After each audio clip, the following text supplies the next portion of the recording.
بسم اللہ الرحمن الرحیم۔ وہی دوسرا انسان ہے جس نے دھوکہ دیا، جس نے کہا کہ میں اپنا فائدہ دیکھتا ہوں، دھوکہ دے دیتا ہوں، جس نے سوچا میں جھوٹ بول کر پیسے کما لیتا ہوں، جس نے سوچا کہ میں دوسرے کا حق مار لیتا ہوں۔ اس کو بھی موت آئی اور اس کو بھی موت آئی۔ اس کی موت کیسی آ رہی ہے اور اس کی موت کیسی آ رہی ہے؟ بے نمازی کو پتہ نہیں ہمارا معاشرہ کیوں ٹالرنٹ کر رہا ہے، کیوں ان کو کافر نہیں کہتا۔ اگر امام ابو حنیفہ کی پیروی کرنی ہے تو امام ابو حنیفہ کا فتویٰ ہے کہ بے نمازی کو مسلمان کے قبرستان میں نہ دفنایا جائے، بے نمازی کی گواہی نہ لی جائے، بے نمازی کی ساری باتیں جھوٹی، نمازی ہی سچ بول سکتا ہے، نمازی کی گواہی لی جا سکتی ہے، نمازی انسان کو ہی مسلمان سمجھا جا سکتا ہے اور نمازی انسان کو ہی قبرستان میں مسلمانوں کے دفنایا جا سکتا ہے۔ یہ امام ابو حنیفہ کا فتویٰ ہے۔ لہٰذا سب سے امپورٹنٹ چیز جس پر اسلام کی نیو رکھی گئی ہے وہ نماز ہے۔ یہ چیزیں وہ ہیں جس سے میں نے اپنی اس زندگی میں جو علم حاصل کرا ہے، اس علم کے مطابق بہت سخت عذاب ہمیں قبر میں دیکھنے کو ملے گا۔ کئی ایسے مجھے دلی 6 جامع مسجد کی کارگزاری کے نوجوان کی موت ہوئی، نوجوان کو دفنا دیا گیا قبرستان میں، بڑی جامع مسجد، اور اس کے بعد وہاں اس کے دوست جایا کرتے تھے فاتحہ پڑھنے۔ ایک دفعہ ان کے دوستوں میں سے ایک دوست رمضان کے مہینے میں سحری اور فجر کی اذان کے بیچ میں اس کی قبر پر چلا گیا فاتحہ پڑھنے۔ اس کو بہت ہولناک اور چیخوں کی آوازیں آئیں اسی قبر سے۔ وہ بھاگا، اس نے آ کر اپنے باقی دوستوں کو بتایا کہ مجھے بہت عذاب کی اور چیخوں کی آوازیں آ رہی تھی قبر میں سے ہمارے دوست کی۔ تو انہوں نے پوچھا کہ ایسا کیا عمل کرتا تھا؟ فرمایا کہ بہت نیک آدمی تھا، نماز پڑھتا تھا۔ تو انہوں نے کہا کہ بھائی پیسے کیا کماتا تھا؟ تو بتایا کہ اس کے پاپا کے پاس کئی لاکھ روپے تھے، تو اس نے 15-20 لاکھ روپے بیاج پر چلا رکھے تھے، وہاں سے پیسے آتے تھے اس کے پاس ہر مہینے، اس کا گزارا اچھا ہو رہا تھا، اس لیے یہ نمازیں پڑھتا تھا، خوب ٹوپی لگائے رہتا تھا۔ تو دھوکہ جس نے دیا اس نے اللہ کو دھوکہ دیا، جھوٹ جس نے بولا اس نے اللہ کو جھوٹ بولا، بے وقوف جس نے بنایا اس نے اللہ تعالیٰ کو بے وقوف بنانے کی کوشش کری۔ کسی انسان کو بے وقوف آپ نہیں بنا سکتے جھوٹ بول کر۔ ہم خود کو بے وقوف بنا رہے ہیں یہ سوچ کر کے کہ ہماری موت میں ابھی کئی ٹائم ہے، ہماری موت ابھی بہت ٹائم بعد آئے گی۔ حالانکہ اللہ اس دنیا کا کریٹر، مالک، رب العزت عز و جل قرآن میں بار بار یہ بات ہمیں فرماتا ہے، کل نفس ذائقۃ الموت۔ یہ ایک جگہ نہیں آیا، یہ بار بار ریپیٹ ہوا ہے، تھوڑی تھوڑی دیر بعد بار بار ریپیٹ ہوا ہے، کل نفس ذائقۃ الموت۔ تمام روح کو مر جانا ہے، چرند پرند، فرشتے، جنات، انس، تمام جنوں انس کو جس تک میری آواز جا رہی ہے مر جانا ہے ایک دن۔ اور کمی کس چیز کی ہے؟ کمی ہمارے معاشرے میں اسی چیز کی ہے۔ اگر ہمارا نوجوان، ہمارے بچے، ہمارے بوڑھے اس بات کو چوکوں پر، چوراہوں پر بیٹھ کر کے ڈسکس کریں کہ یار ہمیں مر جانا ہے ایک دن، موت آنی ہے ایک دن، بس یہ یاد رکھیں انسان کا قبلہ ہمیشہ سیدھا رہے گا، وہ کبھی ٹیڑھی راہ نہیں چل پائے گا۔ چاہے وہ کتنا بگڑا ہوا انسان ہو، اس کا قبلہ سیدھا صرف موت کر سکتی ہے۔ ایک ایسی ننگی تلوار جو ہمیشہ ہمارے گردن پر لٹکی ہوئی ہے، کب کس کے اوپر گر جائے کسی کو نہیں پتا۔ یہ زمانہ ایسا ہے کہ اس زمانے میں خبر آتی ہے 17 سال کا لڑکا مر گیا، کیسے؟ اٹیک آ گیا اس کو صبح صبح۔ 20 سال کا نوجوان جم کرتا تھا، مر گیا، کیسے؟ اٹیک آ گیا اس کو، ہارٹ اٹیک ہو گیا۔ 15 سال کا نوجوان لڑکا انتقال ہو گیا، اسکول پڑھ رہا تھا 11ویں کلاس میں، کیسے مر گیا؟ ایکسیڈنٹ ہو گیا بائک سے۔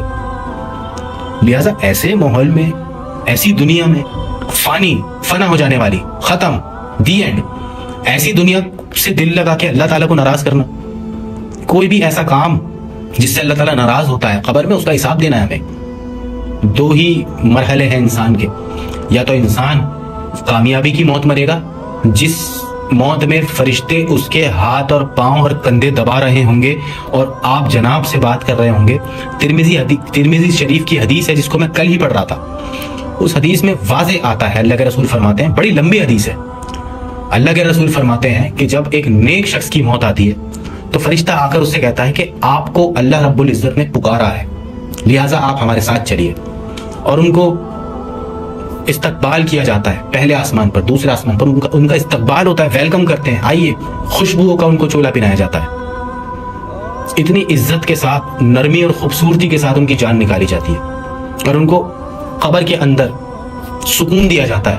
جب وہ اللہ تعالیٰ جب اپنا فرشتہ ان کو بھیجتا ہے تو فرشتہ ایک اچھے نورانی شکل میں ان کے سامنے آ کر ان سے سوالات کرتا ہے اور ان سے پوچھتا ہے، ان سے بات کرتا ہے، اور پھر کہتا ہے کہ آپ اب قیامت تک یہاں پر آرام کیجئے، جنت کی کھڑکی آپ کے پاس کھول دی جائے گی۔ یہیں اس حدیث کے آگے الفاظ ہے کہ جب ایک بدتر انسان کا، جو جھوٹا ہے، دھوکے باز ہے، جو فریبی ہے، جو قرآن کی نہیں مانتا، جو بے نمازی ہے، جو بے نمازی ہے, جو روزے نہیں رکھتا, جس نے اللہ تعالیٰ کو سیریس نہیں لیا, جس نے اپنی زندگی کا پرپس ہی نہیں دیکھا, اس کی جب موت آتی ہے تو ہولناک بھیانک شکل میں اس کے سامنے اسرائیل علیہ السلام آتے ہیں, ملک الموت, اور آ کر کہتے ہیں اے ناپاک روح جو ناپاک جسم میں تھی, اخرجو, باہر آؤ. اور باقی کے فرشتوں کے ساتھ ان کو اسی طرح لے کر جاتی ہے جیسے کیکٹس کے پودے پر, کانٹے والے پودے پر دوپٹے کو ڈال کر کے کھینچا جاتا ہے. اس تکلیف دہ پروسیس کے بعد اس کو آسمانوں کی طرف لے کے جاتے ہیں تو وہ کہتے ہیں آسمان کے فرشتے کہ اس کے لیے ہم آسمان کے پاک دروازے نہیں کھول سکتے, اس کی بدبو ہمیں آ رہی ہے, اس کو یہاں سے لے جاؤ. لہٰذا اس کو قیامت تک کا عذاب قبر میں ہوتا ہے. میں آپ کو کتنی کارگزاریاں سناؤں. میں, آپ اور اس دنیا کے ہر شخص کو موت کا ذائقہ چکھنا ہے. کل نفس ذائقۃ الموت, ہر شخص کو موت کا ذائقہ چکھنا ہے, اس میں کوئی دو رائے نہیں ہے. لہٰذا خالد ابن ولید جیسا بہترین واریر, بڑے کانکرر میں سے ایک کانکرر, جس نے ایران, عراق سب کو اپنے آگے گھٹنوں پر ٹیکا, جب ان کے اوپر آخری وقت آیا اور وہ اپنی زندگی کی آخری سانسیں لے رہے تھے تو خالد بن ولید نے فرمایا کہ میں نے 100 سے زیادہ جنگیں لڑی ہیں اور میرے جسم پر کوئی ایسی جگہ نہیں جہاں تلوار کا گھاؤ نہ ہو. میں نے شہادت ڈھونڈی ہر جنگ میں, لیکن مجھ جیسا شخص آج بستر پر مر رہا ہے.